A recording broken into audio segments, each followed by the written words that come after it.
At the boundary between the positive and negative universes, a small cosmic battleship was busily carrying out engineering tasks. Master, the spacetime destruction project has been fully inspected and is ready to activate at any time. The man in the command room nodded slightly. Connect to the heart of the universe, begin energy extraction, and initiate the spacetime fracture plan. Yes. An exceptionally beautiful woman merged into the battleship, and the massive surrounding equipment immediately began operating. Several enormous beams of energy shot out from the equipment, aimed directly at the universe's heart, which was the size of a glass bead. In complete silence, the universe's heart erupted with an even more powerful energy. Begin extraction. Progress at 1%, 99%, 100. Energy fully charged. The woman's voice echoed throughout the surroundings. Target, spacetime fissure, attack. The front end of the small warship rapidly charged. A thread-thin beam of energy silently struck the target. Spacetime fault has been opened, ready for entry at any time. The man gazed across this universe, his mind recalling the origin of it all. Gene analysis complete, commencing binding. Host is unconscious, initiating forced ownership. A bizarre voice echoed through the pitch-black cave. On a scorching summer day in July 2017, the blazing sunlight was gradually obscured by thick clouds. The sky grew darker, the wind picked up, and dust swirled across the ground. A light drizzle began to fall from above, as the rain gradually cleansed the dust and carried it into the small ditches. Murky water mixed with black particles flowed downward. Deep within the mine, a frail figure worked alone, carrying equipment while mining against the rock wall. His name was Situyu. At 18, he fell victim to a shady agency and was recommended for a job at a coal mine in X City, JS Province. This place was infamously known as a dark coal pit, offering no safety or protection. He had been working there for 2 years, and his once fair skin had turned dark, his frame thinner yet noticeably more muscular, a small silver lining amidst his misfortune. Situyu worked tirelessly, his thoughts fixated on the salary he was about to receive this month, 500 yuan, soon in his account. Thankfully, food and housing were provided, or the 500 yuan would barely be enough to sustain him. Time ticked away. Suddenly, a loud explosion shattered the silence, startling birds from the surrounding mountain slopes to flee in all directions. A group of coal-stained miners emerged frantically from the cave. Wearing yellow helmets equipped with small mining lamps, they had on worn gray cotton gloves and white vests that had been stained gray-black by coal dust. Their mining work pants were similarly covered in black particles. There's a collapse down there. Hurry and save the people. Several miners running ahead shouted, their expressions extremely tense, hastily rushing toward the nearby makeshift building constructed from color steel sheets. In the room, a swarthy middle-aged man lounged on the sofa, enjoying the cool breeze of the air conditioner, with his legs crossed and a Hong Songshu brand cigarette dangling from his lips, savoring it with delight. One arm wrapped around a fairly attractive young woman, he was busy running his hands over her. The young woman, named Huang Mei, was in her 30s or 40s. The small coal mine had limited daily output, and during leisure time, she would exchange flirtatious glances with bald third master, sparking feelings between them. Huang Mei's husband was frequently away, working in transportation and often not at home. As the saying goes, women in their 30s are like wolves, and in their 40s like tigers, and at this prime stage of womanhood, there were naturally significant physical needs. At this moment, bald third master was caressing her, and Huang Mei was not to be outdone, teasing his resolve. Just as the two were immersed in the ambiguous atmosphere, a sudden loud bang startled them, making their hearts tense. Despite the sweltering summer heat, cold sweat broke out on them. Third master was instantly enraged, swearing and cursing. Which bastard is blasting holes in this terrible weather without giving any prior notice? Startling people like this, it could scare someone to death. Originally, third master was under his sunshade, burning with passion and preparing to engage in something men are fond of, but the sudden scare poured cold water on his plans. Beside him, Xiaomei giggled after being startled. Since when did third master get so timid? Lost your nerve just like that? Back when you were sneaking around with other men's wives, you certainly didn't lack courage. Ha ha ha. Third master was momentarily speechless, glaring furiously at the young woman while secretly thinking to himself, you little flirt, just wait for tonight. I'll make sure you understand third master's prowess. Just as third master was fantasizing about his evening pleasures, he suddenly heard the door being slammed open, startling both of them. They looked toward the doorway and saw that it was the mine's overseer, immediately breathing a sigh of relief. Xiaomei, the young married woman, nonchalantly tidied her clothes and swayed her small waist, her voluptuous hips shifting as she returned to her seat. Meanwhile, third master wasn't as forgiving, shouting angrily, are you in such a damn rush to reincarnate? Don't you know to knock first? Has no one ever taught you that scaring people could kill them? Looking at the dripping wet overseer, panting heavily and in a sorry state, third master's anger subsided a little, his gaze shifting to the newcomer. The overseer, who had barged in headfirst, stood bewildered after being cursed by third master, temporarily forgetting the reason he was there and simply staring blankly at him. After a moment, he finally remembered, gasping aloud, third master, this is bad. Something has happened. After pausing briefly, the supervisor took a few deep breaths of fresh air, chair, ready to continue speaking. However, before he could utter a word, Third Master angrily said, "Have you lost your mind? I'm perfectly fine here. Where has anything gone wrong? Are you trying to curse me?" As he finished, he casually threw the cigarette in his hand toward the other's face. Startled, the supervisor quickly dodged and said, "Third Master, I'm not saying something happened to you. I'm saying something happened at the mine." Third Master slowly sat down. Before the supervisor could finish speaking, he leisurely said, "What kind of problem could the mine have? Day in and day out, it's always these minor troubles. If it's nothing serious, don't bother me and disrupt my good time." The supervisor became anxious and quickly said, "It's a real major issue this time. Today was scorching hot, then it suddenly started pouring rain. The rapid temperature change caused a collapse at the mine. There are still some miners trapped in the tunnels, and if we don't take quick rescue measures, lives could be lost." Actually, what the foreman was thinking was, it's no surprise that a collapse occurred in this coal mine. The real surprise would be if no lives were lost. Third Master, who had just sat down for a short while, froze, his expression instantly darkening. He hurriedly asked, "What did you say? Where did the collapse happen?" He rushed toward the corner, where his brand new safety helmet and raincoat were hanging. Clearly, this guy didn't spend much time in the mine tunnels. At the door, the foreman repeated what he had just said. At this moment, the young woman also frowned upon hearing about the accident at the mine, thinking, will the mine be shut down because of this? If so, my comfortable days will be over. But I heard the mine owner has connections, so he should be able to pull some strings and continue covering it up. Thinking of this, she quietly breathed a sigh of relief, turned to look at the computer, and started using a certain chat software. At this moment, Third Master had put on his raincoat and safety helmet. As he reached the doorway, he remembered the iPhone on his desk, turned back to grab it and stuffed it into his pocket, then hurriedly ran toward the direction of the crowd. A group of miners who had narrowly escaped from the mine saw the man approaching. It was Wu Rend, the general manager of the mine, whom everyone called Third Master. They immediately began chattering all at once about a collapse accident inside the mine. Third Master was already burning with anxiety, and upon hearing the clamor of voices, he felt completely overwhelmed. His face grew darker, and he shouted, "Everyone shut up." He pointed to the foreman namely at the front and said sternly, "You, explain what's going on." The foreman namely hurriedly stepped forward, wiping the rain off his face as he spoke. The weather was hot today, and then there was a sudden downpour. It just so happened that the water pump was also under maintenance, causing rainwater to flood into the mine. This led to collapses in many areas, and there were still some miners working at the collapse sites. This could very likely result in a mining accident. Third Master immediately asked, "How many people are still inside the mine specifically?" The foreman quickly turned around to count heads, and after a short while, he got the answer. There are still 13 people in the mine who haven't come out. Third Master felt a sudden tightness in his chest and chills running down his back. If something went wrong, the consequences would be enormous. He quickly took out his phone and frantically dialed second brother's number. His second brother was the owner of the mine. After a few rings, a lazy voice answered, "Hello? This is Wu Ringshin. Who are you looking for?" Third Master hurriedly replied, "Second brother, it's me, Rend. Something terrible has happened at the mine." Wu Ringshin instantly snapped out of his daze and quickly said, "Don't panic. Explain clearly, what exactly happened?" Wu Ren said urgently, "It's been raining heavily today, and there have been multiple cave-ins in the mine. Right now, there are still 13 people trapped underground." After a brief silence, Wu Ringshin quickly instructed, "Third brother, immediately send personnel to the mine to excavate an air passage and promptly drain the water from the mine shaft. Once that's done, temporarily reinforce the mine with wooden stakes. Dispatch people to carry out the task immediately and make sure to keep it confidential. Don't let the miners spread the word. I'll handle the other matters by asking Big Brother for help." With that, he hung up the phone. After hanging up, Wu Ringshin immediately dialed his eldest brother Wu Rinzhang's mobile number. At that moment, Wu Rinzhang was conducting a routine work meeting. As the oldest of the Wu family's 3 brothers, he held a middle to senior management position at XC Mining Group. Through certain connections, he managed to acquire the mining rights to a small coal mine. Due to policy restrictions, he couldn't manage it personally, so he covertly transferred these rights under his second brother's name, with the third brother overseeing its daily operations. The 3 brothers benefited greatly from this arrangement, and Rinjing distributed some of these benefits to various individuals to forge relationships and smooth his path for future promotions. Suddenly, the old-fashioned mobile phone ringtone went off, silencing everyone at the meeting. Sitting in the main seat, Wu Rinjing picked up his vintage Nokia phone and glanced at the screen. It was a call from his second brother. He announced a short break to the group, then stepped out of the conference room with his phone and pressed the answer key. "Runshin, what's the matter?" A hurried voice came from the other side. "Brother, something big has happened. Due to weather issues and internal aging, there have been multiple collapses at the mining site. Right now, 13 people are still trapped inside, and the casualties remain unclear." After a moment of silence, Wu Rinjing spoke, "You handle the rescue and confidentiality measures first. I'll take care of the other matters." Hanging up the phone, he pondered for a moment, then returned to the office and addressed everyone. Today's meeting ends here. Dismissed. After finishing, he picked up the documents and walked out of the conference room. Back at the office, Wu Rinzhang frowned, thinking to himself, such things have happened quite often in Shanxi, but I never thought it would happen to us brothers this time. What bad luck! He took a deep breath, slowly stood up, walked to the bookshelf, pulled out a book, and took out a bank card from a hidden compartment. After examining it, he picked up his briefcase and headed downstairs. He pressed the car key, opened the car door, and drove off in his Volkswagen, heading to the leader's house. Meanwhile, at the mine site, Master Wu finished a phone call, pointed at someone, and immediately ordered, "Go and bring back a few water pumps right away." Then, pointing at another person, he said, "You, drive the loader and bring the round wooden logs near the mine shaft. The rest of you, prepare the drilling rigs, impact drills, and other equipment, and head underground to begin the rescue operation. No one is allowed to spread any information. You all understand the consequences." Everyone began working busily on the rescue efforts using their respective equipment. Deep in the well, Situyu heard a loud crash that startled him. He accidentally exerted too much force with the impact drill in his hands, causing a large chunk of the coal wall to fall, hitting him on the head. Blood immediately gushed out, and he passed out. In the darkness, on the fallen coal, blood slowly trickled. A pigeon egg-sized unknown object, upon contact with the blood, emitted a faint glow and began absorbing the blood gradually. A mechanical, emotionless voice echoed in the nearly pitch-dark surroundings, sounding particularly eerie. "Star Core detects genes of intelligent life forms, initiating scan." A circle of invisible waves emanated from an unidentified object, quickly dissipating into the mine walls. "Star Core detects faint life forms. The life forms belong to the gene owner. Target has sustained blunt force trauma and is unconscious. Star Core initiates backup energy. Remaining backup energy is at 0.1%. Insufficient energy. Initiating forced master recognition protocol." Light flickered around the Star Core. A few seconds later, the mechanical voice spoke again. "Gene analysis complete and binding initiated. Host is unconscious, forcing master recognition. Recognition successful. Energy expenditure 0.01%. Initiating biological energy pulse oscillation to execute recovery program. Charging countdown 3 seconds, 2 seconds, 1 second. With a pop, the surroundings fell silent. Situyu trembled all over and slowly opened his eyes. Immediately, he felt a sharp pain at the top of his head. Touching it with his hand, he discovered a sticky, wet sensation. It was blood. A wave of dizziness struck him, but he fought hard to remain conscious. Slowly sitting up, he tore off a piece of fabric from his clothing. Though not very clean, he gently pressed it against his head and applied steady pressure. A sharp wave of pain hit him again. Enduring the pain, Situyu glanced around and found himself surrounded by darkness, his heart sinking. "Looks like I've encountered a collapse. This time, I might really be done for." Sigh. Thinking back to the past, Situyu grew up with his grandfather in a rundown little courtyard. Life was tough, but they managed to get by. His grandfather raised him with a meager pension and occasional earnings from scavenging. In his second year of high school, Grandpa was knocked down by a speeding car on his way home, then cruelly run over multiple times by the driver before the vehicle sped off. The police were unable to find the culprit. Upon receiving the news, Situyu rushed madly toward the hospital. Seeing Grandpa's lifeless body covered with a white cloth, he suppressed his grief and anger, trembling as he lifted the cloth to reveal Grandpa's aged face. Slowly, he lowered the cloth back down and silently bid farewell to him. With the help of the villagers, they handled Grandpa's funeral with basic arrangements. Situyu's mood remained gloomy, a nameless fury simmering inside him, and his hatred for the culprit felt like a thorn stabbing his heart. One evening, Situyu heard faint noises near the mouth of a dark alley. Initially, he didn't intend to pay attention, but a sharp scream of awe caught his notice. He stopped in his tracks and cautiously walked into the alley. When he saw the scene inside, his pent-up anger erupted immediately. In the alley, a girl was pinned to the ground by a boy. The girl appeared to struggle, showing signs of unwillingness, while 2 school bags and a few torn-off pieces of clothing lay discarded nearby. The two noticed Situyu's arrival and instantly seemed embarrassed. Situyu stepped forward, and upon seeing the scene, his anger flared instantly. The boy pinning the girl down was Zhang Yijian, a notorious bully from SC High School, the type who was arrogant and lecherous. Several girls at the school had already suffered from his harassment. Due to the Zhang family's influence, people dared not challenge him, and the school could only mediate, offering compensation as a solution. The victims, hesitant about their reputation, ultimately opted to remain silent and transfer to other schools. At this moment, the girl being pinned down was Wang Xiaoli, Situyu's classmate. Due to early physical development, she had a curvy figure. Although Situyu was somewhat reserved during puberty, he secretly harbored feelings for her. Now, witnessing the girl he admired being bullied, his heart burned with rage. Zhang Yijin said coldly, "TMD, can't you see I'm busy? If you want to watch, go home and watch a DDD. Now get lost." The girl, startled by the shout, shivered and stopped struggling. Situyu, seeing the person he admired being violated, suddenly burst out with suppressed emotions. His eyes turned red, and with a ferocious expression, he charged charged forward and kicked Zhang Yijian. Zhang Yijian didn't expect Situyu to dare resist like this. Caught off guard, he took a solid kick and stumbled backward. Situyu followed closely behind, clenching his fist and grappling with him. Being slim and weak, he was no match for Zhang Yijian. The Zhang family had a powerful background and Zhang Yijian had undergone regular training, his combat skills far surpassing ordinary people. After a moment, the two separated, both injured. Zhang Yijian gritted his teeth and said coldly, "Just you wait." With that, he picked up his backpack from the ground and stormed off angrily. At this moment, Situyu's repressed emotions were released. Seeing the disheveled girl on the ground, he ignored the pain in his body, picked up her clothes, and handed them to her. "Are you all right?" Wang Xiuli felt awkward and embarrassed, her face flushing as she dared not look at him. Although the two knew each other, they hardly communicated, responding only with a silent nod. Taking the clothes, Wang Xiuli quietly got dressed, fastening the buttons. The peaks were once again obscured by the mist, as if nothing had ever happened. She thanked Situyu, picked up her backpack, and quickly disappeared into the alley. The next day, Situyu was brought to the principal's office by the homeroom teacher and severely reprimanded. Based on the evidence of witnesses and injuries, he was expelled from the school. Surprisingly, the witness turned out to be Wang Xiuli, the person he saved yesterday. Situyu could only smile bitterly. He left the middle school he had stayed at for several years. In the following days, Situyu tried to organize his thoughts and prepare to look for work through an agency. However, due to age restrictions, almost all the agencies failed to respond to him. 3 days later, an agency called Fuchuan contacted him on his old phone, saying they had a good job for him that didn't require identification. The company would provide food and accommodation, with a monthly salary of 1,000 yuan. Situyu was overjoyed upon hearing this, but the job was located in X City, JS Province, nearly 400 kilometers away from S City. The agency promised to reimburse his travel expenses if he agreed to take the job. Without hesitation, Situyu confirmed the details over the phone, packed a few clothes into his backpack, and set off on the journey to the company. When he arrived at the company, he was shocked to discover it was a mining company. After reporting in, he learned the job was coal mining, leaving him dumbfounded. With no other choice, he reluctantly accepted the grim job, thinking at least he would earn 1,000 yuan a month, and decided to endure it. However, when payday came, he was only given 500 yuan. Upon questioning the manager, third master, he was told that various fees were deducted each month. Knowing nothing at the time, Situyu could only believe him. Gradually, Situyu got used to it, and 2 years passed in this way. Then, one day, a strange voice suddenly sounded in his ear. Abnormal physical condition detected in the host. Would you like to activate the medical function? Immersed in memories, Situyu was startled by the sudden voice. He hurriedly looked around, but saw nothing but darkness, his heart instantly filled with immense fear. Could this mine be haunted? It's not exactly a mass grave. Situyu tried to comfort himself and make an effort to calm down. After scanning his surroundings and still finding nothing, Situyu finally felt slightly relieved and thought, an illusion, it must be an illusion. My head was just injured, lost too much blood, and caused auditory hallucinations. Yes, that's right. Taking a deep breath, he attempted to steady his racing heart. However, just as he inhaled and hadn't yet exhaled, that mechanical voice spoke up again. Would the host like to initiate medical support? In an instant, his throat emitted a dry coughing sound. This time, he couldn't stay calm. This sound was absolutely real. Situyu slowly lowered his head and saw an unknown object the size of a quail egg, emitting a faint glow. A talking gemstone? Never heard of such a thing, Situyu muttered inwardly, slowly lifting his finger and moving it closer to the quail egg-shaped object. When he was only 1 centimeter away from the unknown object, the egg-like thing suddenly extended several tendrils, wrapping around his finger. What is happening? Situyu was so scared his hair stood on end. He quickly jumped up and frantically shook his arm, trying to fling the bizarre thing off. After some struggling, Situyu realized it was completely futile. That thing showed no further reaction. Growing increasingly curious, he stopped swinging his arms, raised his hand, and carefully examined the unknown object. A glowing mini jellyfish, but with a round head. That was his genuine thought. So, he foolishly asked, "Can you talk?" As soon as the words left his mouth, Situyu felt a bit childish and couldn't help but feel his face flush slightly, though it was imperceptible in the darkness. "Yes, host." The voice of the unidentified object sounded once again. Situyu was slightly startled and finally confirmed in his heart that this little thing was really capable of speaking. He recalled the mention of medical treatment earlier and asked, "What do you mean by medical treatment?" "Host, the Star Corps has scanned your current physical condition and detected abnormalities. Your head has suffered a blunt force injury, causing bleeding. If treatment is not administered, you will lose 15% of your total blood volume before the bleeding stops and scabbing occurs." Hearing this, Situyu was taken aback and thought to himself, 15% of blood, how many bowls of food would it take to replenish that? With this realization, he immediately said to the Star Corps, "Hurry, hurry, hurry, treat me right away." Command confirmed. The Star Corps on his finger slowly wriggled, and Situyu felt a slight itch on his finger. Upon closer inspection, he discovered it was merging into his finger at a speed visible to the naked eye. What is this? A strange thing has actually entered my body? The star core that had merged into his body was leisurely making its way toward the pineal gland in Situyu's brain. After entering his brain, it extended a few extremely fine tendrils, wriggling continuously around the wound. Before long, it formed a web of cells resembling a spider's web. Many cells rapidly grew on the spider web, visibly repairing the injured area of Situyu. He felt an itch on his head, and the intense pain had greatly diminished. In less than a minute, the previously injured scalp had fully healed, and Situyu couldn't feel any pain at all. He touched his head with his hand, pressed lightly once, then firmly twice. No pain, not even a bit. And there's no blood anymore, Situyu exclaimed joyfully. Repair of the host's cerebral cortex is complete. Task concluded. This treatment consumes 0.02% energy, remaining backup energy is 0.07%. Host, please replenish energy for the star core as soon as possible. What? How come there's such a small amount of energy left? It's even second-hand, Situyu thought with a face full of frustration. Please refrain from making random guesses, host. The energy shortage is due to the star core losing its host and drifting through the universe for an extended period. During this long duration, the star core could not be replenished and eventually fell onto this planet, inhabited only by large animals and dense jungles. Considering the minimal energy consumption after shutting down the main brain and most functions, it has likely been over 1 billion years, which is why so little energy remains. The mechanical voice continued, if energy is not replenished before depletion, the star core and its host will perish together. After listening, Situyu muttered to himself, damn it, what kind of junk did I pick up this time? Even a battery-less super learning machine wouldn't demand its owner's life. Besides, I never voiced it out loud. How does this thing even know what I'm thinking? Correction, this is a star core, not junk. The star core has now established a mental network connection with the host, enabling direct communication through thoughts. After the mechanical voice concluded, it fell silent once more. Situyu was dumbfounded, unable to believe that aliens could play tricks like this. He stopped overthinking and thought in his mind, how do I replenish energy? This is a matter of life and death and must be taken seriously. At this moment, he had completely forgotten about his surroundings, and death was not far away. Even if the wound on his head healed and no longer bled, this was a mine, an area affected by a collapse, and there was simply no way out. The mechanical voice sounded again, there are many ways to replenish energy: electrical energy, light energy, kinetic energy, thermal energy, chemical energy, biological energy, nuclear energy, and so on. Given the host's limited level of knowledge at present, I won't elaborate further on the others. Upon hearing this, Situyu had a look on his face as though he'd eaten dirt. What does this mean? Are you calling me dumb or saying I'm poorly educated?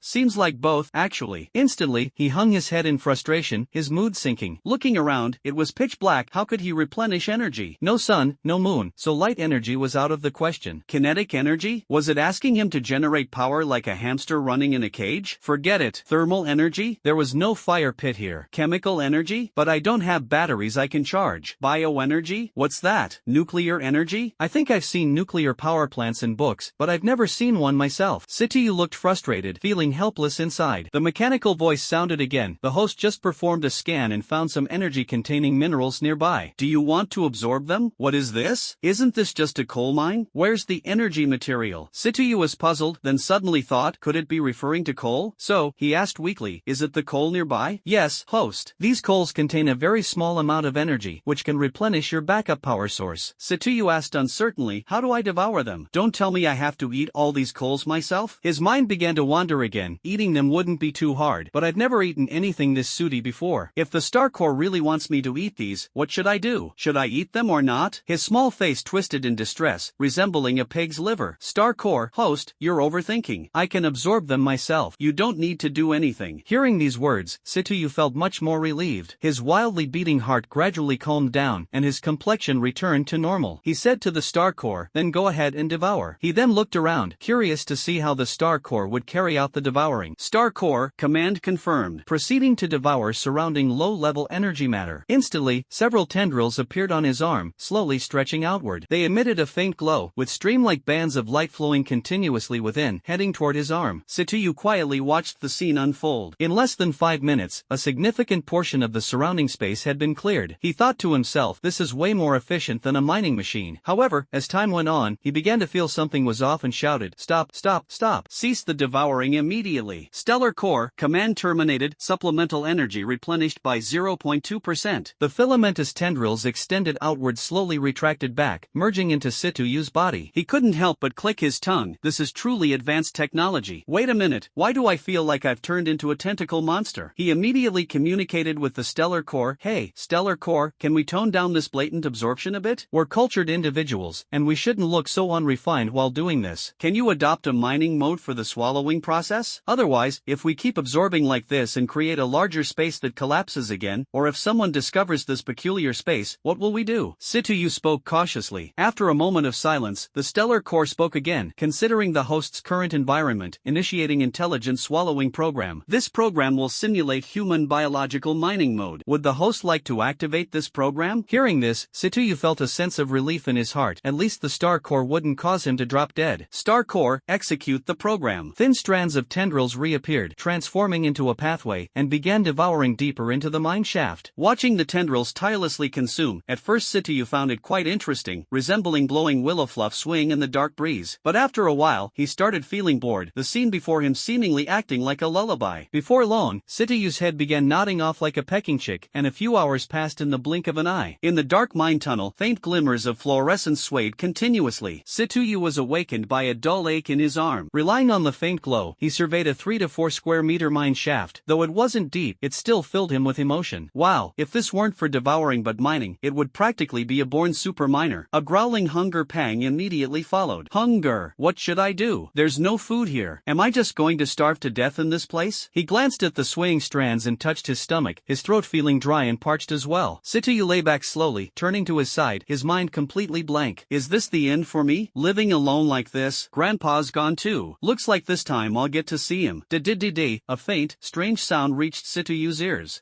What's that sound? He looked up at the dancing strands. These things seem pretty lively but don't make much noise. Could it be an illusion again? Ugh, why did I say again? Listening closely again, the sound came once more, still faint. After some thought, Situyu reluctantly reached a conclusion. That's the sound of a drill making holes, just still quite far away. It seems the management is carrying out rescue efforts. But with such a distance, this efficiency, when will they ever reach here? Doubts arose in his mind, and he recalled how there wasn't even a bit of wind in this place. Logically, the oxygen supply should be limited, so why hadn't he experienced oxygen deficiency despite being here for so long? The mechanical voice of the star core sounded again. Host, due to the fusion between the star core and yourself earlier, your body can now generate the energy, oxygen, and other substances required for survival. As long as the star core has energy, it can continuously provide life-sustaining materials. You may feel hunger, but there won't be any life-threatening danger. Hearing these words, Situyu let out a sigh of relief. At least he wouldn't starve or die of thirst. He couldn't help but smile wryly. This accident had led him to such a bizarre discovery, which could be considered some kind of luck after all. Throughout his life, this was the first time he had caught a break. The star core said, considering that the host might need to stay here for a while, which could potentially affect the host's mental state. Although the star core can intervene slightly, it is still recommended that the host enter deep sleep mode. This way, first, energy can be conserved, second, mental issues can be avoided, and third, the star core can perform some simple improvements on the host's body. Situyu, after hearing the star core's suggestion, thought for a moment and said, alright, but the question is, how do I enter deep sleep? The star core responded mechanically, host, the star core can activate the deep sleep program to directly put the host into deep sleep. Shall I activate it? Situyu looked around, stood up, found a slightly flatter spot, lay down, and said, star core, activate the deep sleep program. Gradually, Situyu's consciousness began to blur, and he fell into a deep sleep. The fine threads continued to devour the surrounding coal mines tirelessly, absorbing that faint trace of energy. Of course, this faintness was relative to the star core. For humans, however, this energy was quite considerable. Day by day passed, and the miners outside worked tirelessly around the clock on the rescue efforts. Third Master hadn't had a moment of peace recently, and his figure had noticeably thinned. Watching the 8 miners being carried out every few days, his mood grew worse with each passing day. Wu Renawa's second elder brother, Wu Renqin, also rushed to the mine in great haste on the day of the incident. The two brothers stayed at the mine to monitor the situation and prevent news reporters from conducting interviews. Fortunately, their eldest brother, Wu Renjiang, proved somewhat reliable. He spent some money, visited former leaders, and smoothed over relations, ensuring the incident was not exposed. Luckily, the heavy rain on the day of the accident did not last long, otherwise, the entire mine shaft would have been flooded, potentially increasing the death toll. Today marks the 15th day since the incident. Over the past 2 weeks, 4 more people have been rescued, including 2 with minor injuries and 2 with severe injuries, all promptly sent to XZ Second People's Hospital for treatment. moment. Nowadays, the entire mine is about to be cleared, but the last person has yet to be found. Wu Ren was extremely anxious, his mind a chaotic mess. More than half an hour later, news came from below the mine. The final collapsed section had also been cleared. The last person was most likely inside, and rescuing them was just a matter of digging further. However, 9 times out of 10, it would be a corpse. Upon hearing this news, Wu Ren and Wu Rinqin finally breathed a sigh of relief. Whether alive or dead didn't matter. As long as the person was found, the mining operation could resume. The brothers quickly dressed in work clothes, donned their helmets, and braved the scorching sun, rushing to the entrance of the mine to await further news. Every day lost meant financial losses, and fewer earnings translated to fewer opportunities with girls. Shamelessly thinking this as they waited, they eagerly anticipated the outcome. At this moment, the star core detected the vibration source approaching, retracted its filaments, merged into C2U's body, and entered a silent state, waiting for the personnel outside to rescue the host. After more than half an hour, the mine shaft was excavated to create a space large enough for a person. The searchlight swept deeper into the tunnel and quickly located the last miner, C2U. After the discovery, the news was urgently reported to those above. Upon hearing the update, the brothers above let out a long sigh of relief. This incident seemed to finally be coming to an end. Inside the mine, the rescue team quickly reached C2U's location, removed their gloves, and checked the carotid artery in his neck.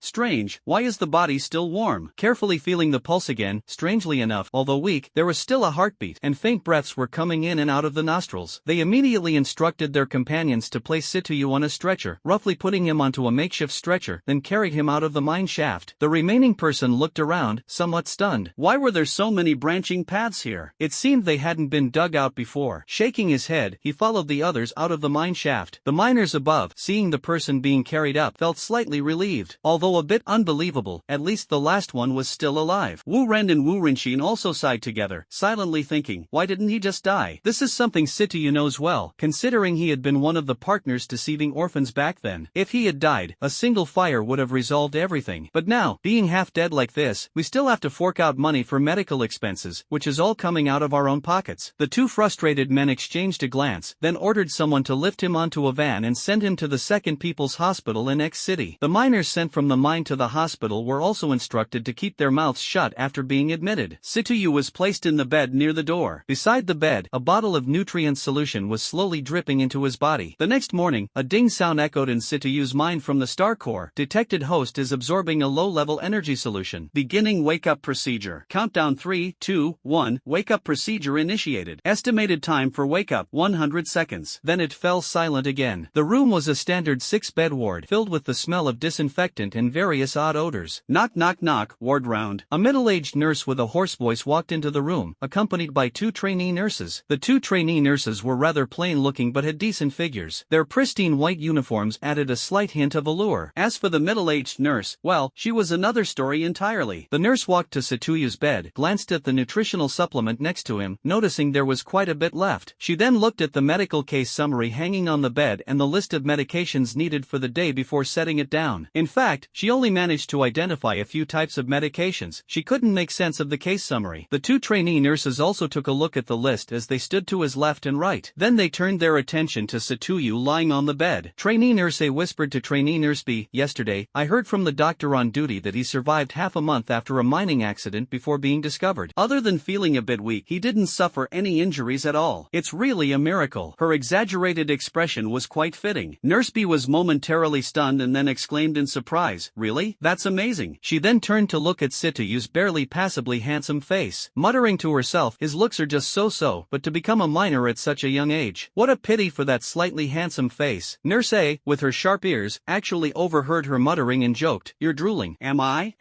No way. She quickly turned her head and wiped with her hand, only to realize she wasn't drooling at all. He. Nurse A chuckled softly. The middle-aged nurse glanced at the two of them and said sternly, don't talk about this anymore, lest the news gets out and we get implicated. The 2 young nurses quickly subdued their smiles and replied with a soft At that moment, Satuyu heard some faint laughter. He lifted his eyelids, his eyes barely opened a slit, then closed again. After repeating this process a few times, he gradually adjusted to the light and fully opened his eyes. Having spent a long time in the mine tunnel surrounded by darkness, the sudden exposure to such bright light left him feeling quite uncomfortable. Just as the nurses were preparing to check the next patient, they turned around and noticed Satuyu had finally opened his eyes. They stopped in their tracks. The middle-aged nurse quickly instructed the young nurses, go fetch the doctor quickly, the patient in bed 301 has woken up. The young nurse, upon upon hearing this, hurriedly ran out towards the doctor's office. A series of urgent tap-tap-tap footsteps echoed through the corridor, followed by a doctor entering the ward and noticing Situyu on the hospital bed, eyes wide open, looking at them. The middle-aged attending doctor approached the bed, shined a small flashlight on the patient's eyes, observed the pupil's contraction, and asked a few simple questions. Then, with a smile, he said to Situyu, "Young man, you truly are a miracle. Rescued after such a long time, and now you've regained consciousness in just half a day and a night. You have remarkable vitality.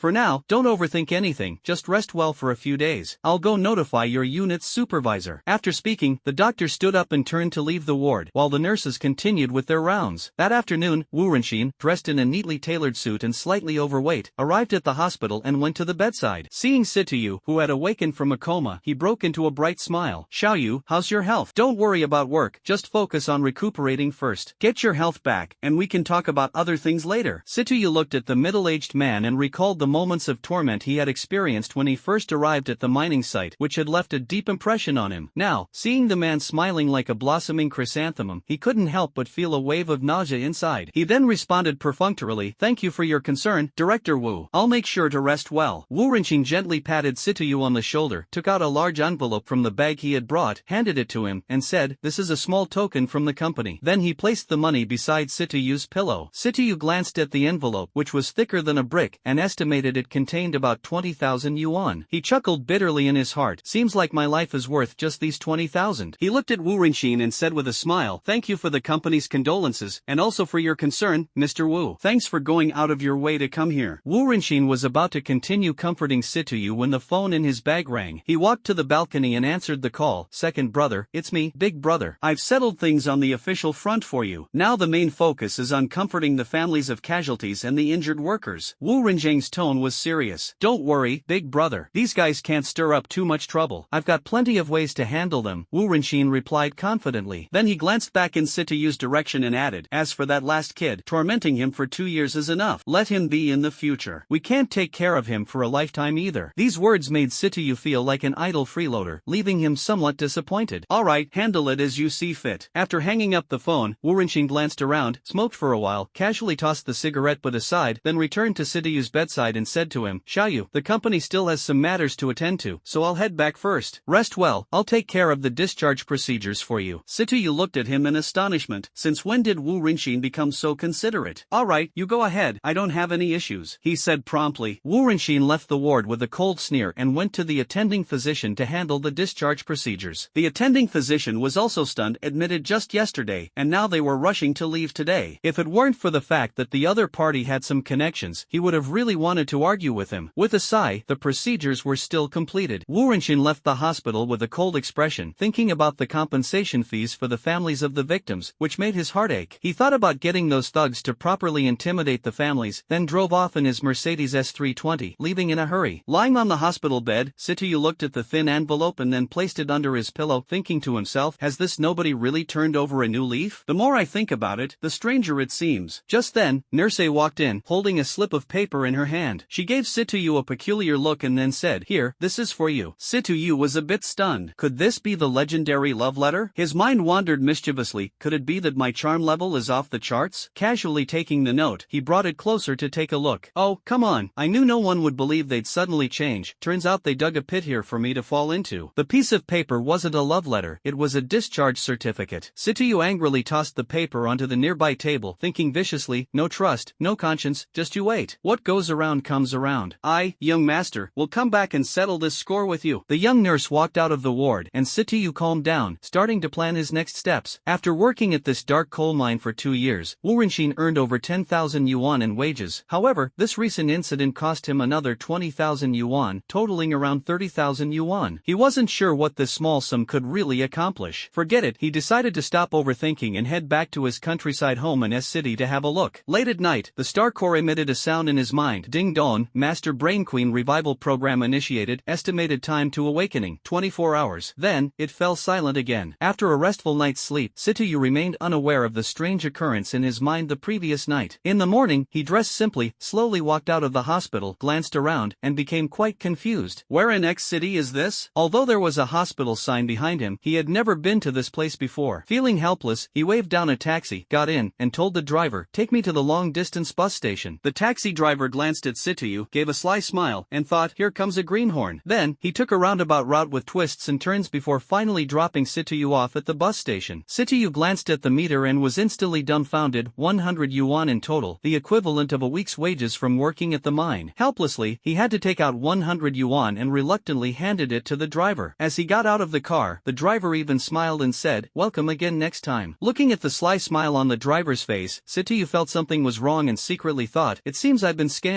Taking a deep breath, he muttered to himself, learn and grow from each experience. Whispering under his breath, he headed toward the ticket counter. The line was a bit long, and Sityu, carrying a small backpack, was at the end of the line. The people ahead slowly moved forward. Just as it was almost his turn, Sityu suddenly felt someone messing with his backpack behind him. He turned around and was dumbfounded. I look so shabby, and you still want to steal from me? That's just unscrupulous, he grumbled to himself. Looking at the other person, the thief seemed completely unaware, retracted his hand, and left casually. Sityu had no way to deal with him. After all, there was no evidence, and without being caught red-handed, he couldn't accuse the person. He could only let it go. After buying the ticket, he entered the waiting hall and saw the crowded people. There was no air conditioning around, only a few broken electric fans leisurely spinning. The entire waiting hall felt like a giant sauna, mixed with the smell of smoke and sweat. Sityu frowned and looked at the clock on the wall. There was still plenty of time, so he left the waiting hall, turned a corner, and ordered the cheapest 20 yuan set meal at the small restaurant on the second floor. When he got the meal box in his hand and looked at it, he felt helpless. Only the flavor of sauté fish with shredded meat, but no shredded meat itself, plus a few small greens that somehow resemble cabbage hearts. Having been accustomed to hardship, Sityu wasn't picky. He picked up the chopsticks and devoured everything in the meal box, then spent another 5 yuan on a bottle of mineral water, feeling unwilling about the expense. If I'd known it was this expensive, I would have drunk a few sips of tap water at the wash basin. With a pained expression, Sityu leisurely wandered around the entire station. On the way, he saw a map of X City and discovered that the distance between the Second People's Hospital and the long-distance bus station was only a single bus stop. Yet that unscrupulous driver had taken him on a tour around the entire X City before finally dropping him at the station. Where is the most basic trust between people? Sityu felt a burst of bitterness in his heart, thinking to himself, fools get taken advantage of. When I get back, I must read more books and learn more things. I can't keep letting people swindle me like this. Time passed little by little, and it was almost time for the bus to depart. Sityu found the right location and lined up properly. Following the flow of people, he went through ticket inspection and boarded the long-distance bus. After locating a window seat and sitting down, he placed his backpack next to him and began watching the movie playing on the bus. Although the movie was quite old, Sityu found it rather engaging. After all, there wasn't much entertainment to be found in the mining site. The car was still not running on time, and the driver hadn't gotten on board yet. I wonder if he ate something bad, Sityu thought. Half an hour later, the driver finally got into the car, started it, left the bus station, got onto the highway, and headed toward S City in Suwon. Looking at the scenery along the way, Sityu recalled how he had seen the same views 2 years ago on his return, yet his mood was completely different. The destination was entirely different as well. Sityu spent the journey alternately admiring the scenery and watching movies. Time flew by, and in just a few hours, he found himself back in S City. Having gotten off the car, looking at the crowd ahead in the familiar yet somewhat unfamiliar surroundings, Sityu felt an overwhelming surge of emotions. He silently murmured to himself, I, Sityu, am back. As he boarded the minibus, Sityu couldn't help but recall the old family residence left behind by his grandfather. That old house is located in Gao Mountain Village, S City, and can be considered a prime spot, nestled against the mountain and near the water. The house is somewhat dilapidated, with an architectural style reminiscent of ancient water towns, and was reportedly built during the era of the Republic of China, making it a cultural relic. Although it has suffered years of neglect, it still exudes a unique charm. Black tiles and white walls, with many marks of peeling paint on the walls. In the past, the courtyard was fairly well kept thanks to grandfather's care. 2 years have gone by, who knows what it looks like now. The beams and pillars are made of wood, and he wondered if they might have been gnawed by mice. Are the flowers and plants that grandpa once planted in the yard still alive? That well at the edge of the yard must also smell bad by now. After all, it hasn't been used for 2 years, and bacteria must have multiplied quite a bit. Following his thoughts, Sityu got off the car and walked for about 10 minutes until he finally arrived at the doorstep. Seeing the thick layer of dust on the door, he sighed softly, pushed open the yard gate, and walked in after the dust settled. In the yard, its previously tidy appearance was gone, replaced by weeds covering every inch. The sounds of various insects rose from within the overgrowth. He slowly stepped into the house, pushed open the front door, and frowned at the sight of dust filling the room. Mice scurried noisily across the beams toward their nests. Cobwebs were everywhere, and the stone-paved floor was dotted with unidentified objects. Sityu glanced at his grandfather's old room and and then headed to his own room. Opening the door, it was also a complete mess. Helplessly, he set down his backpack, fetched various tools from the storage room, and began tidying up the house. He tried the water and electricity, but both were out, completely shut off. There was no choice. Satuyu had to carry a bucket and draw water from the well, one bucket after another, to empty it out. If not for the solid training over the past 2 years, he wouldn't have had this stamina. Feeling his strength increase a bit, he found it rather odd. Suspicious thoughts lingered in his mind, while a countdown in some obscure corner of his brain continued ticking. After several hours of effort, cobwebs were cleared away, the dust on the glass was wiped clean, and there was hardly any dust left on the floor. The well water had also been drained, ready to use clean water tomorrow. Cooking dinner at home wasn't an option, so after checking the time and seeing it was about right, he locked the door and headed toward the village market. The shops along the roadside made Sitayu think, it seems I'll need to buy some toiletries. Luckily, I didn't pack anything when I left home, it'll just need a bit of airing out to use. Then, he walked into a noodle shop, ordered an 8 yuan pickled vegetable noodle, and waited patiently. Within 2 minutes, an attractive woman carrying a bowl of noodles came over to him. Hello, here's your noodles, the woman said to him with a cheerful smile. Sitayu quickly thanked her, picked up his chopsticks to start eating, but then paused. He looked up at the woman who hadn't left yet. She has a standard height of 165 centimeters, big eyes, almond-shaped eyes, a delicate and cute nose, a small cherry-like mouth with a slight smile, and a small dimple appearing on her face. Sitayu felt a bit puzzled and asked, is there something on my face? The beauty shook her head. Then am I very handsome? She shook her head again. Sitayu felt a bit baffled and then asked, then why are you looking at me? The beauty said to him, you are Sitayu, right? Sitayu was stunned. This was clearly someone who recognized him, but he couldn't recognize her, making the atmosphere suddenly awkward. Seeing Situyu's awkward expression, the beautiful woman burst into laughter and then said, you don't recognize your junior high school classmates anymore? I'm your junior high school classmate, Qingshui. Situyu was dumbfounded. He still remembered the name Qingshui. Back then, Qingshui was an adorable little girl with a face full of tiny pimples, a ponytail, and slightly baby-fat cheeks. Looking at the woman in front of him now, there was no trace of the past appearance. Situyu smiled mischievously and said, don't try to fool me. I clearly remember what Qingshui looks like. You don't resemble her at all, you're probably her sister. Shimizu laughed again, casually took an ID card out of his pocket and placed it in front of Sitayu, letting him see it clearly. Sitayu glanced at the ID card, utterly dumbfounded. It really was the same name. Seeing Situyu's dazed expression, Shimizu was overjoyed in his heart. This is a small payback for you ignoring me back then, he said to Sitayu. Haven't seen you in a few years. Where did you go? Worked out of town for a few years, just got back, Sitayu answered honestly. How long are you planning to stay at home? Not sure for now, we'll see how it goes. Alright then, go ahead and eat. I'll come find you another day. With that, she turned and went back to her work. Sitayu watched her departing figure, feeling a bitter smile in his heart, thinking, she really has changed a lot. Immediately, he picked up the chopsticks, stirred the noodles, and began slurping them down. In just a few minutes, he cleaned up the bowl completely, left 8 yuan, greeted Qingshui, and walked out of the noodle shop. Arriving at the entrance of a small supermarket, he stepped inside and started shopping wildly. Towels, toothbrushes, toothpaste, cups, all kinds of daily necessities. He bought a big bag, along with some instant noodles and biscuits. He also picked up some bottled water. Fortunately, the prices here were reasonably fair, otherwise, his few hundred yuan wouldn't have been enough. Carrying 2 large bags of plastic bags, he walked back home leisurely. After arranging the items properly, he looked at the weeds in the yard and felt a wave of exhaustion. Forget it, I'll take care of it tomorrow, Sitayu thought to himself. In the dead of night, with everything quiet, the countdown in his mind had only a few seconds left. 3, 2, 1. Queen Mother awakening complete. In an instant, a clear projection floated above Sitayu. What kind of creature was this? A loli, an adorable little loli, an exquisitely cute loli. 2 thick golden twin tails, long and flowing, extending below her calves. Her large, beautiful eyes were captivating, with one golden and one black eye faintly dazed. A small, pointed nose stood out on her face, and her delicate, boneless hands were crossed in front of her chest. The yellow princess dress she wore heightened her regal air. The slightly flat chest was a minor disappointment, but she was only a 5 or 6-year-old loli. This was more than enough. She looked like she had walked straight out of a 2-dimensional world. However, these stunning landscapes were utterly meaningless to Sitayu. He was still sound asleep, dreaming sweet dreams that featured beautiful classmates and lovely nurse sisters, completely unaware of his surroundings. A stream of data flashed frantically in the little loli's pupils. A few minutes later, her gaze brightened, and she murmured softly, it's been billions of years, huh? That was quite a long nap. She then glanced around, looked at herself, and exclaimed in surprise, why have I become so small? Where's my mature and alluring figure gone? And what's with my chest? It's as flat as a planetary orbit. How has my voice turned so childlike? Where's my sexy tone? Wow! With that, she began to cry uncontrollably, her personality morphing into into that of a purebred lowly. Situyu, who was in the middle of a sweet dream, was awakened by this sudden noise. He rubbed his sleepy eyes and vaguely caught a glimpse of a human-like figure floating in front of him, screaming in fright, "A ghost!" He immediately shrank back, clenched his eyes shut, and stayed silent, thinking that this way the ghost wouldn't be able to see him. His method of self-reassurance was certainly one of a kind. The crying little lowly looked down with teary eyes and thought to herself, why is there a low-level reptile here? Instantly, data about Situyu surfaced in her mind. Name, Situyu, age, 20, gender, male, status, star core host. Seeing this, the little Lolita couldn't stay calm. What the heck? This low-level crawler is actually my host? How on earth did that damn main system choose its target? A piece of information surfaced, indicating that due to the passage of time, the energy had dropped to the warning line, almost nearing extinction. Without a host, the devouring program couldn't be executed, so in a desperate situation, it forcibly recognized the other party as its host. The little Lolita's expression shifted, her face full of distress. She was actually forced to recognize the other party as her host. How was she supposed to go on living now? The more she thought about it, the more wrong she felt. Suddenly, she burst into tears again, crying loudly. Although her tears didn't dampen anything, they still made her seem incredibly pitiful. Situyu waited for a while but didn't hear any response. Suddenly, he heard an adorable voice crying loudly. He slowly raised his head and saw the other party looking pitiful, which made him feel a bit uncomfortable. He quietly asked, "Little sister, why are you crying here?" "Strange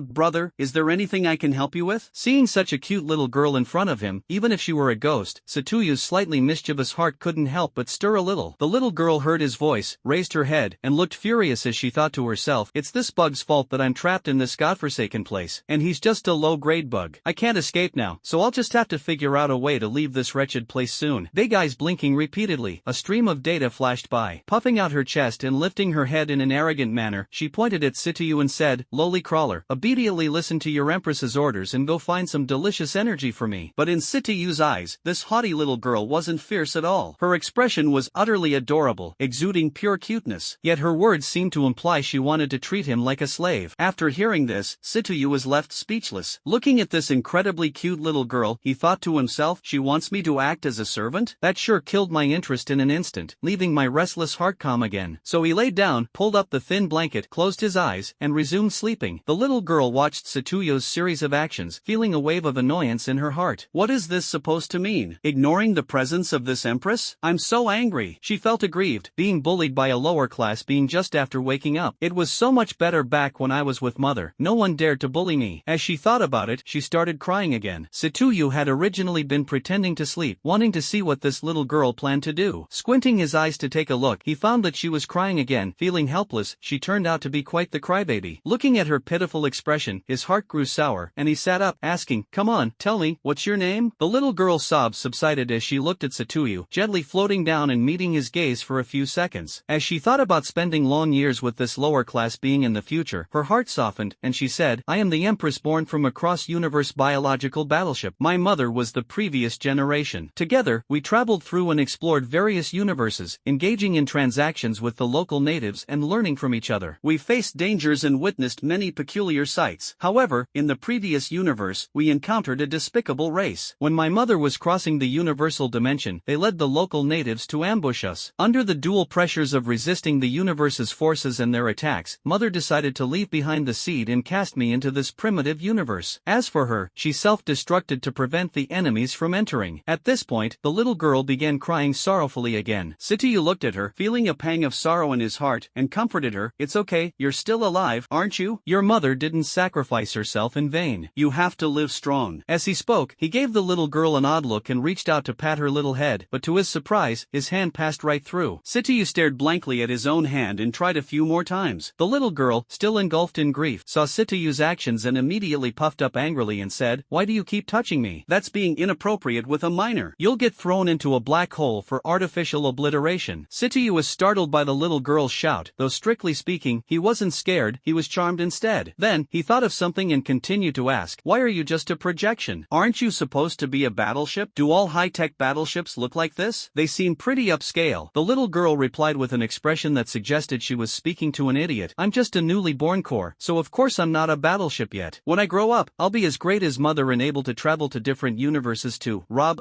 no, trade, to steal, well, no, study." Situyu's face darkened. At first, he'd thought the so-called battleship was really awesome, but in the end, it wasn't robbing or stealing? Isn't this just a pirate battleship? battleship? Still, being able to traverse universes was quite impressive no matter how you looked at it. The little girl continued, when we first arrived in this primitive universe, it was still in its formative stage, with only two spheres orbiting one another. But because Mother sent me here in a rush and didn't have time to adjust the coordinates, she directly dropped me onto one of the spheres. The immense energy immediately disrupted the balance between the two, causing them to move closer and closer until they eventually collided. The result is what you see now, the explosion of the spheres that shaped this current universe. Additionally, when Mother sent me over, a great amount of genetic information was mixed in. Typically, this process would take a very long time, but thanks to the genetic material, most of the life in this universe probably formed because of it. Due to my great mother's involvement, this process was accelerated by countless cosmic epochs. See, isn't my mother absolutely brilliant? After speaking, the little lowly put on a very haughty expression. Sitsuyu nodded dumbly, thinking to himself, so impressive, she can even handle this. The schemes run deep, I need to carefully process this. The little lowly's mom tossed her over here and ended up producing a whole universe. It's quite a scene, I can't even begin to imagine it. Seeing Sitsuyu nod, the little lowly continued, after the explosion, I was thrown elsewhere by that force. Over the long stretch of time, I couldn't replenish my energy and eventually landed in this godforsaken place. Just when I was about to die, you, this low-level reptile, recognized me as your master. What an unlucky yet lucky coincidence, I won't die, at least. But following you, this low-level reptile, how could I possibly have a chance to grow? After saying this, her mood fell again. Sitsuyu listened and felt somewhat uncomfortable as well, thinking silently, she keeps calling me a reptile, and a low-level one at that. Come on, I'm at least a minor with 2 years of experience under my belt, right? However, he decided not to argue with her, since she's such an adorable little lowly.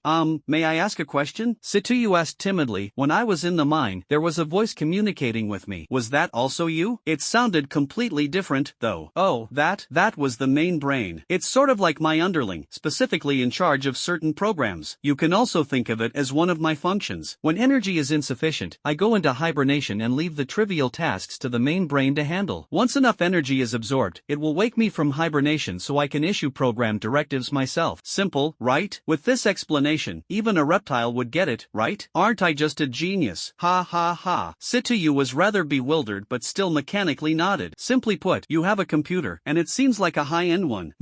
That's exactly it. Glad there's no communication barrier. The little girl said cheerfully. He looked speechless and thought to himself, do they really see me as some kind of crawling creature? Then, he continued to ask, so, what's your purpose? The little girl instantly froze, pretending to malfunction. Seeing this, Sitsuyu immediately understood. This small fry didn't really have any capability but was using some so-called computer to pretend to act all high and mighty. Sitsuyu grinned mischievously and said slyly, hey, little beauty, stop pretending, your drool is coming out. The little girl immediately pulled out a handkerchief from who knows where, wiped her mouth, and pretended to be very ladylike. With a swift motion, she hid the handkerchief again somewhere unknown, then put on an expression as if nothing had happened and said haughtily, don't call me little beauty. I have a name. What's your name then? You never told me, Sitsuyu asked. Didn't I just tell you? I'm the second, the little girl said, looking at him with an expression that said he was old-fashioned. Sitsuyu was dumbfounded. That string of odd sounds, what on earth did it mean? Could anyone even call that human language? Then he smiled and said, you see, the names here are all very short and practical. Since you're with me now, why not just pick a localized name? It'll make communication easier, right? The little girl tilted her head, resting her slender finger on her chin. After thinking for a moment, she nodded and said, that makes sense. Sitsuyu was delighted and immediately racked his brain to come up with a name for the adorable little girl. How about Little Cutie? Too cliché. Little Meng Meng? Sounds a bit like a pet's name. Asuka? No, how could I use a name from the island nation and tarnish such an incredibly cute little girl? In the end, unable to think of anything, Sitsuyu looked at the pitiful little girl and, with his mind short-circuiting, blurted out, let's just call you Kalina. The little girl pondered for a moment after hearing the name and asked, does this name have any special meaning? Sitsuyu casually replied, seeing how pitiful you look, isn't Kalina just a play on the word pitiful? The little girl immediately bristled upon hearing this. Out of nowhere, she produced a pile of random objects and hurled them straight at Sitsuyu. Sitsuyu realized things were going south and quickly dove under the blanket, hoping to minimize the damage. After a while, he didn't feel anything falling down. He poked his head out to look and found nothing around him. Only then did he remember that this little girl was just a phantom. His courage swelled again as he sat upright and said, since you said I'm your master, you have to listen to your master. Besides, it's just a name, isn't it? Sounds pretty good, doesn't it? The little girl wilted upon hearing this. She wasn't wrong, why was her fate so miserable? Tears started welling up in her eyes again. Sitsuyu stopped teasing her and said seriously, why are you a phantom? If you're going to be a battleship in the future, shouldn't you you have a physical form? Little Lori Kalina said dejectedly, isn't it all because of the energy shortage caused by that explosion back then? Without being able to absorb energy or matter, energy has been constantly consumed. Now that energy is exhausted, I'd become nothing more than a shadow. Sityu looked at her pitiful appearance and felt a bit of heartache. So the star core that merged into my body is your true form? Little Lori gently nodded, indicating agreement. Then how can I help you regain a physical body? He asked softly, unable to bear it. Very simple, just eat more energy and gather various genes and minerals. As long as I advance from the star core level to the starry sky level, I can have a physical form, the little loli said excitedly. Sounds pretty simple, but when I first heard you talk about it, it seemed quite hopeless. Sityu asked. The little loli's heart tightened, and she awkwardly played dumb. You're overthinking it. Haha. Oh, really? Sityu looked at the little loli with a suspicious expression. The little girl saw Sityu looking at her, immediately turned her head away, put her slender little hands behind her back, and started humming an unknown tune. Sityu didn't think much further. Can you return to the star core? You won't constantly come out to cause trouble while I'm resting, will you? Of course I can. I'm not just wandering around because I'm bored. This actually consumes energy. Today is a special case. I've just woken up, so I need to look around, analyze this planet's mineral distribution, species diversity, and energy materials through the central brain. I'm really busy, the little girl said proudly.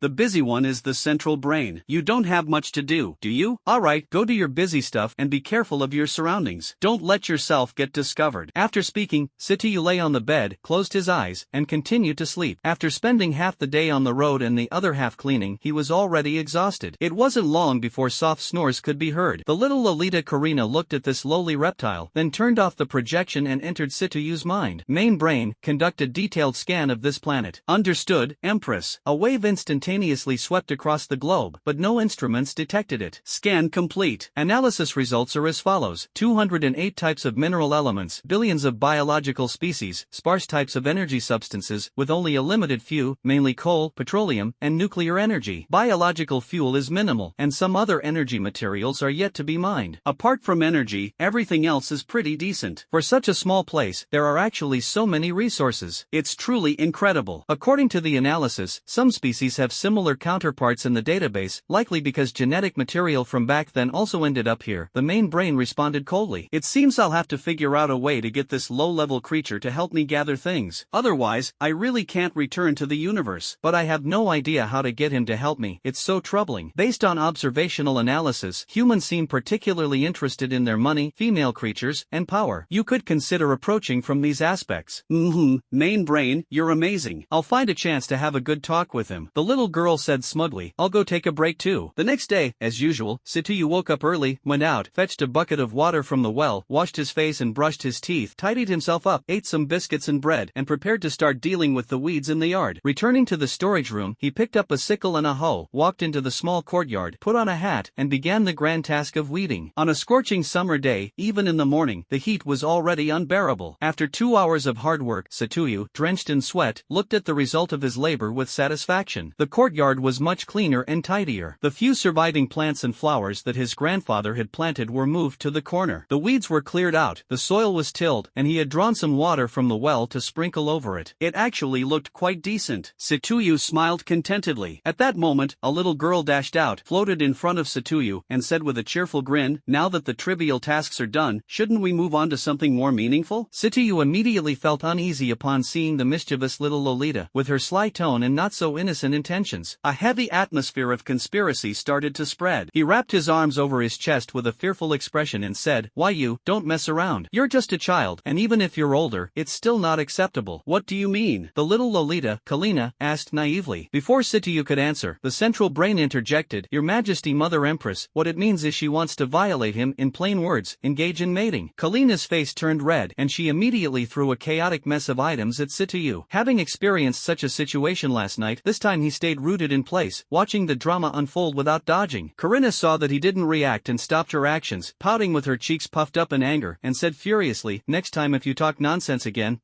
She suddenly burst into tears. Realizing she was just a projection now and couldn't do anything, she felt utterly aggrieved. Sityu was dumbfounded when he saw her crying, unable to handle her teasing. Alright, it's my fault. I was just joking. Be good. Little Lolita Karina perked up when she heard him, sensing there was hope. Two small horns of a little demon faintly appeared on her head, a pair of petite demon wings sprouted on her back, and a thin demon tail gently swayed. However, Sityu couldn't see these these changes. Really? You won't bully me? You won't let me go hungry? Karina cautiously asked. Sitayu didn't pay much attention and replied, of course, I won't bully you, and I won't let you go hungry. Hungry? Does a projection need to eat? Yay! Then today I want 100 tons of iron elements, 100 tons of lead elements, 100 units of energy, plus 2 types of biological genes. Let me think if I need anything else. Stop.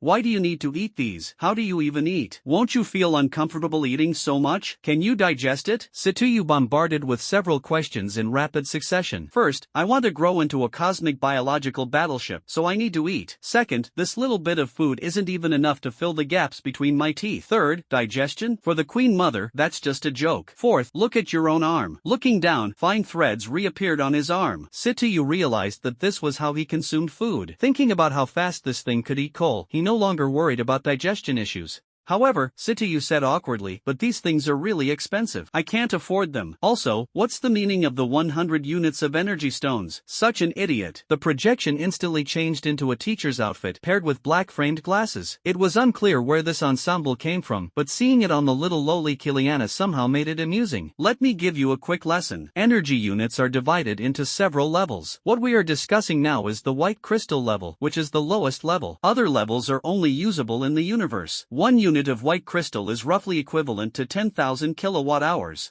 10,000 degrees. Sitayu jumped up. $1 per kilowatt-hour would cost $10,000. Student Sitayu, please raise your hand before speaking. Sitayu obediently raised his hand. Your problem is easy to solve. Simply put, it's a matter of money. Any problem that can be solved with money isn't really a problem, the little girl Kalina said arrogantly. But I don't have much money right now, Sitayu replied awkwardly. Don't worry, I'll tell you how to make money in a moment. Then she continued, these 10,000 kilowatt-hours of electricity, if generated according to your technical district's method, would probably require 3-4 tons of coal. However, my devouring chains, which are what you referred to as fine threads, don't involve that much waste at all. With just 1 ton of coal, I can generate 10,000 kilowatt-hours of electrical energy, equivalent to 1 unit of white crystal energy. The reason for such high efficiency is that my devouring chains are constructed using a triple helix biological gene chain model. Do you understand, Sitayu? Sitayu nodded, yet his thoughts remained on the issue of money, clearly having no idea what the triple helix biological gene chain was. As for the money-making issue, I need to explain to you the current levels and functions of star cores. Star cores, which are essentially my body, are divided into 7 levels before entering the universe, ranging from star core level 1 to level 7. Additionally, there is star core level 0, which is not included in these levels. A star core at level 1 refers to the phase when my main body merges with the host and establishes ownership, which represents my current level. At this level, the star core possesses some simple functions because it emits an energy field, granting it certain basic and subtle capabilities. Ability 1, catalyzing and refining plants. Simply put, this means enabling plants to grow faster and better. This effect is controllable, and its range can be adjusted. Ability 2, promoting the intellectual growth of living beings. In simpler terms, it makes them smarter. Haven't you noticed that lately your limited intelligence has increased somewhat, and your thinking has become more active? That does seem to be the case. Sitayu lowered his head in thought and then nodded in agreement. Then he continued to wait for the little girl Kalina to say more, but after waiting for a long time, Kalina remained silent, so he raised his hand and asked, Teacher Kalina, what's next? Next? There's nothing more. What other abilities are you hoping for? You don't even feed me, and you still want more abilities. The activation of these abilities was only possible because I absorbed quite a lot of coal in the mine, otherwise, you can forget about it. Sitayu lowered his head in embarrassment and began pondering other levels of abilities, then directly voiced his thoughts. Kalina rolled her eyes at him, her adorable little expression making even her eye-rolling look extra cute. Then she said disdainfully, of course, the abilities after leveling up are much stronger. But I'm not telling you now.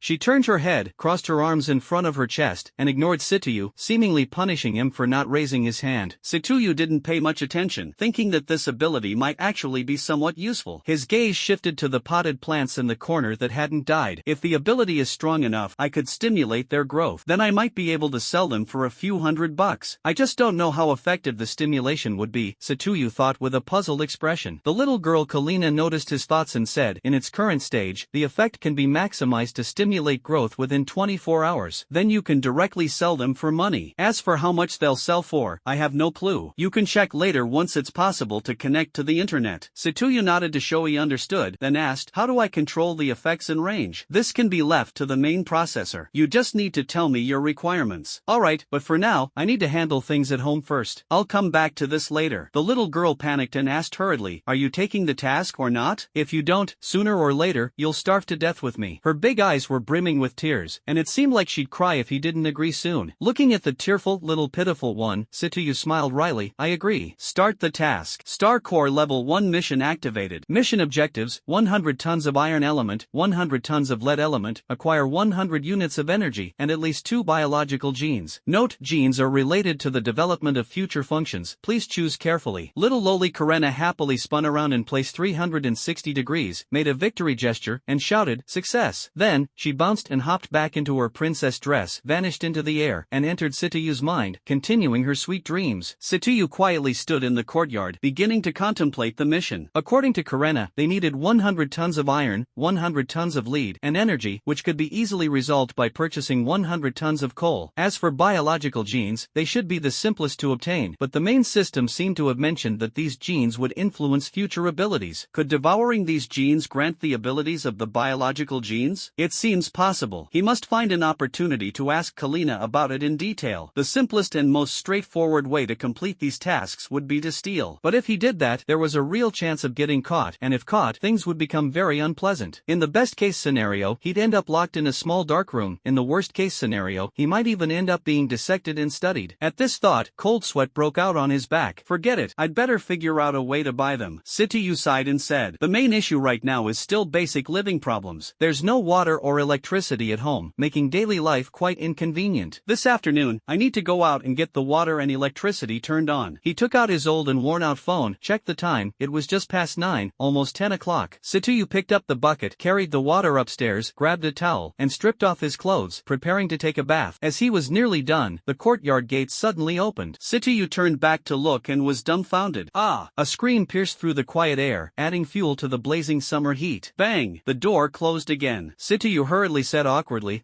sorry about that, I was sweating earlier. I just wanted to take a quick shower and didn't expect anyone to come in. I'll be done soon, please wait a moment. He quickly wiped himself down, went back inside to put on his clothes, reopened the courtyard door, and said apologetically, sorry, it wasn't intentional. I just got back, and there's no water or electricity at home, so I had to make do in the courtyard. After speaking, he stood there foolishly, chuckling awkwardly. Standing outside the door was none other than Qingshui, an old classmate he had met yesterday at the noodle shop. At this moment, she was sizing up Sitoyu with a peculiar grin, making him feel chills down his spine. Not bad, got quite a decent physique there. Where do you go to train so well? Her tomboy mode kicked in instantly. Sitoyu was dumbfounded. How did she suddenly turn so fierce? Thinking about his posture while showering earlier, it was likely that she had gotten a full view of his back, which made him feel quite embarrassed. No way, he had to reclaim his dignity. He couldn't just let a girl tease him like this. So he retorted, after letting you take such a free look, shouldn't you compensate me a little? Qingshui sneered insidiously and replied, sure, then I'll go in and take a shower too, while you observe carefully at the door. Sitoyu felt as if he had been Gatling gunned into a beehive full of holes, utterly defeated. He gave a big thumbs up. You're great, I admit defeat. Ha! Qingshui burst into laughter, his face tinged with a faint blush. Why did you suddenly come to me? Is there something wrong? Didn't I say yesterday that I would come to see you? Only then did Sitoyu remember that she had indeed said so yesterday. We haven't seen each other for 2 years. I had to come and see you, talk about our experiences over the past 2 years. Well, that's true. Come on in. Standing by the door isn't going to work. Then the two of them entered the house one after the other. After Qingshui entered, he glanced around. The room carried a faint musty smell, causing him to frown slightly. Sitoyu picked up a chair, wiped it off, and placed it in front of the other person. The two then sat on opposite sides of the table. The water and electricity in the house haven't been set up yet, so we have to make do for now. Please don't mind, Sitoyu said apologetically. If you mind, I won't come to find you anymore. No one's been home here for 2 years. It's not like I don't know that, Qingshui said, and then thought to himself, over the past 2 years, I've come to your house no less than 8 or 10 times. Every time, no one's home. It's infuriating. By the way, let me ask you something. 2 years ago, you were expelled from school. What happened? There's a rumor that you were fighting and causing trouble off campus, damaging the school's reputation. But 2 years ago, with your scrawny build, who could you even take on? What was the real reason? Sitoyu gave a bitter smile, shook his head, and thought to himself, that nonsense back then, I still find it ridiculous. Why did I even go into that alley? Not only did I fail to do anything good, but it seemed like I disturbed someone's business. Otherwise, why would Wang Shelley come out and accuse me? Seeing that Sitoyu didn't want to talk about it, Qingshui didn't push further and continued asking, where have you been the past 2 years? How did you get so much darker? And your muscles have grown quite a bit. Did you go to to Africa to mine? By the way, he added, suddenly recalling something, his face slightly reddening. You could become a half-immortal fortune teller. You actually got half of it right. But it's not Africa, it's X City. Qingxue was dumbfounded. A casual joke turned out to be a lucky guess. Could his subconscious really predict something? Maybe he should try buying a lottery ticket? This strange thought flashed by, and he continued, why would you go mining? That's too outrageous. No choice, my education isn't enough, and I just got expelled from school. Hitting a wall everywhere, nobody wanted me. In the end, an agent introduced me to this mining job. Who would have known that it was actual mining over there? In the end, I figured, since I was already there, I might as well give it a try. Who would have thought I'd end up doing it for 2 years? Just a few days ago, the company fired me, so I came back. After hearing Satuyu's words, Qingshui's eyes widened, looking at him in disbelief. After a prolonged silence, the two discussed many topics. As it was nearing mealtime, Qingshui pulled Satuyu along, saying, come,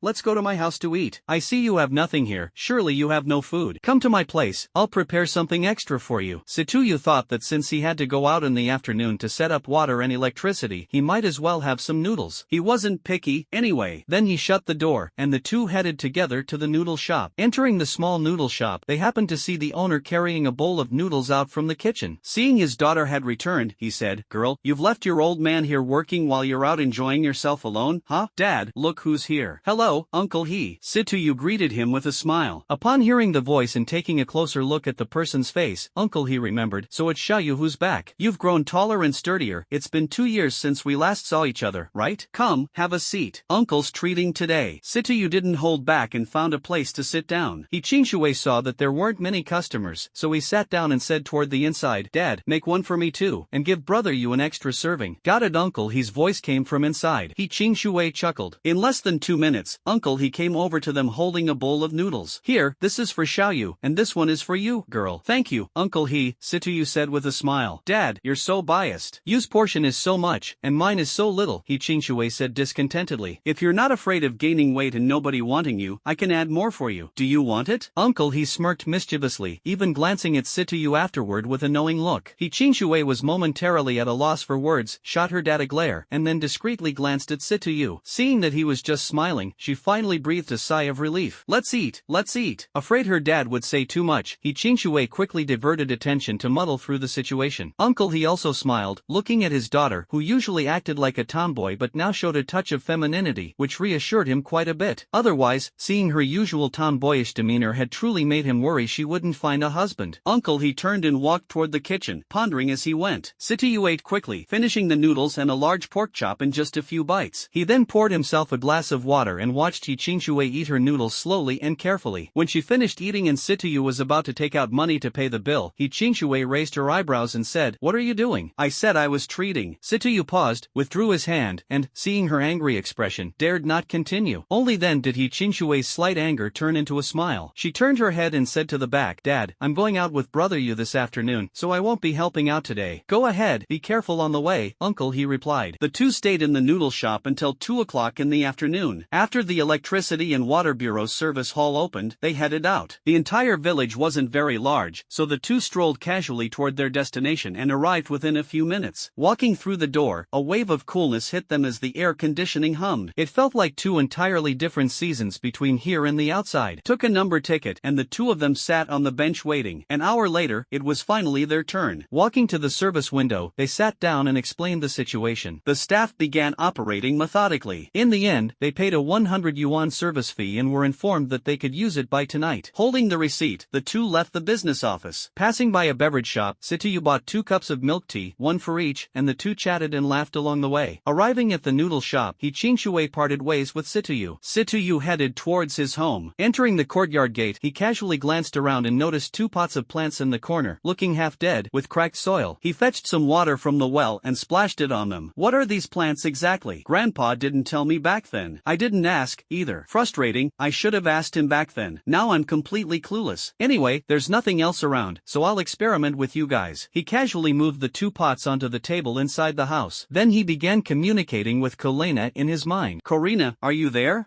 What's up? I want to ask about the abilities of a level 1 star core. Oh, that? It's quite simple. Are you looking to catalyze plants or enhance the intelligence of animals? Keep in mind that the intelligence boost is very limited, the little girl Corina said playfully. Let's just use these 2 plants on the table. Anyway, there's nothing nothing else in the house to experiment with. Karina's projection appeared beside the table, glanced at the two half-dead plants, then looked at Situyu with a suspicious expression and said, "Are you sure you want to catalyze these two?" Situyu nodded. Karina sighed helplessly and said to him, "Alright, I'll have the main system lock onto these two plants. During the catalysis, the closer you are to these plants, the stronger the catalysis effect will be. The farther away you are, the weaker the effect. Beyond 50 meters, the effect will pretty much be gone. To put it simply, as long as you're inside this house, the effect will remain." Situyu nodded, indicating he understood. Then he continued asking, "What does it mean to enhance animal intelligence? How does it work?" "That's quite simple, really. For example, the insects in your yard, some small animals, and birds. For these species that are even lower level than you, the effect might be somewhat noticeable. But for creatures like yourself, the effect would be pretty ordinary." The little girl casually played with the ends of her hair, speaking with complete indifference. Situyu felt as though he'd been hit directly and had no strength to refute it. Resigned to the fact, he accepted his status as a reptile when faced with someone capable of driving across the cosmos. By evening, the water and electricity were fully operational. Situyu cooked 2 packs of instant noodles and enjoyed a satisfying meal. After eating noodles for the past 2 days, he was beginning to feel it wasn't all that enjoyable. The sound of crickets reached his ears. Hearing the sound, Situyu seemed to think of something, and with a sudden inspiration, he tiptoed to the edge of the courtyard. Following the sound, he found the target location. Turning over a brick, he spotted a tiny cricket chirping away. With a quick motion, he caught the little creature and grabbed an empty plastic water bottle from the corner of the wall. He threw the cricket inside, added a few drops of water, and then found a stalk of wild grass in the courtyard to toss in as well. Placing the cricket and the plant together, he then went to take a shower and prepared to return to his room to sleep. Looking once more at the plant and the cricket, he decided to bring the plant into the room while leaving the cricket outside, otherwise, he wouldn't be able to get any sleep that night. Had a wonderful night's sleep, woke up the next morning, and after stepping out of his room and freshening up, Situyu remembered the plants from yesterday and went back to his room to check them out. "What is this? Did I bring this thing in yesterday?" A beautiful plant stood tall in the room, truly stunning, absolutely gorgeous. Though he didn't know its name, it still looked wonderful. Then he glanced at another beside it. "Is this a pine tree? Isn't it supposed to be much bigger? Why is it so small? Though it looks pretty nice." As a seasoned miner, Situyu commented that when it comes to art, it knows him, but he doesn't know it. Thinking of the cricket on the table outside, Situyu walked over to take a look and found no changes whatsoever. Only then did he remember that enhancing intelligence may not necessarily apply to this little guy. Situyu felt helpless. He checked the time and then looked at the weather. Taking advantage of the relatively cool temperature, he grabbed 2 large plastic bags and placed the 2 potted plants inside them. If there were enthusiasts with a passion for this sort of collection, they would be distressed enough by his actions to want to slap him directly against the wall. Carrying the 2 potted plants, he locked the door and headed for the station. When he arrived, he saw a minibus waiting. Taking 3 steps in 2, he boarded the bus, chose a spacious seat near the front, and bought a ticket, ready for departure. 10 minutes later, the bus was half full, and it was time to depart. The minibus set off, stopping and starting along the way, and finally arrived in S City after half an hour. After getting off, he looked for the bus number and boarded another bus, continuing to wait, stop after stop, until he finally reached the flower and pet market an hour later. Carrying 2 large plastic bags, Situyu wandered around the flower and pet market, observing the flowers and plants on display. Most were ordinary plants with average prices, while a few rare ones were quite expensive, costing thousands of yuan. Situyu also took the opportunity to learn about the 2 plants he had. One was the chunlan, a type of orchid in one of China's oldest flowers, with legends of its cultivation dating back to the time of Emperor Yao. The true orchid culture originated during the Warring States period with Chu Yuan, a patriotic poet from the Chu state. He planted, loved, and wrote about orchids, using them as a symbol of his aspirations, influencing generations for centuries. Later poets, when writing about orchids, often created famous verses, linking the purity of chunlan with the perfection of character, thus continuously expanding and perpetuating chunlan culture. As for its price, it could range from tens of yuan to millions. Situyu had no idea how to price the one in his hand and could only decide when the time came. Another one is a bonsai pine and cypress, which are evergreen trees that enjoy warmth, resist cold, and adapt well to soil pH levels. They are widely distributed in the southern regions of North China and the East China area. Since ancient times, the Chinese people have held a special affection for pines. As for this pine and cypress, the price is rather ordinary, ranging from tens to thousands, and the one in hand equally has an uncertain valuation. After circling twice, Situyu began looking for buyers. Most of the roadside vendors could be filtered out. Merchants who couldn't even afford to rent a storefront rarely purchase plants. The target could only be narrowed down to those shop-owning merchants. A shop named Itsuebi Xian caught his attention. The store was relatively large, about 50 square meters, which represented a considerable asset in a place where land prices rivaled gold prices. eyes. Walking into the store, he glanced around. There were two staff members, one of them, a middle-aged, short and stout man, was engrossed in writing something. One of the staff members looked at C2U, who had just entered, dressed in cheap street stall clothing that altogether wouldn't cost more than $100. His skin was dark, clearly someone who works at construction sites. In a bland tone, he asked, "What do you want to buy?" C2U wasn't bothered and responded, "Do you guys purchase bonsai trees here?" His tone carried a hint of nervousness. The short and stout middle-aged man who had been writing perked up at hearing this. He stood and smiled, saying, "What do you want to sell, young man? Bring it out for a look." The shop assistant saw the boss coming to negotiate and stopped talking, moving aside to continue wiping tables and using a spray bottle to water some plants. C2U stepped forward and placed the two large plastic bags he was holding onto the counter. The short, chubby middle-aged man frowned as he watched, silently criticizing in his mind, "Who carries bonsai like that? Wouldn't this possibly damage the bonsai?" He glanced at C2U again, thinking, clearly not someone in the bonsai business. Who knows where he got these from? He pondered silently. C2U took the bonsai out of the plastic bags and displayed them in front of the short, chubby boss. The short, stout boss looked at the pine tree and said, "This pine tree has a good appearance and is well taken care of. Otherwise, it wouldn't have grown this well." He tilted his head slightly, glanced at another pot, and his eyes lit up instantly. The hands clasped behind his back unconsciously tightened. A rare gem, such a beautiful Cymbidium goeringii is not often seen in recent years. But it's summer now, how is it blooming? Could it have been kept in a greenhouse? Such a beautiful orchid, how did this kid get his hands on it? It doesn't look like something he'd cultivated himself. Its origins seem a bit questionable. A plant originally priced at $200,000 could likely be acquired now for much less. The stout middle-aged man thought to himself,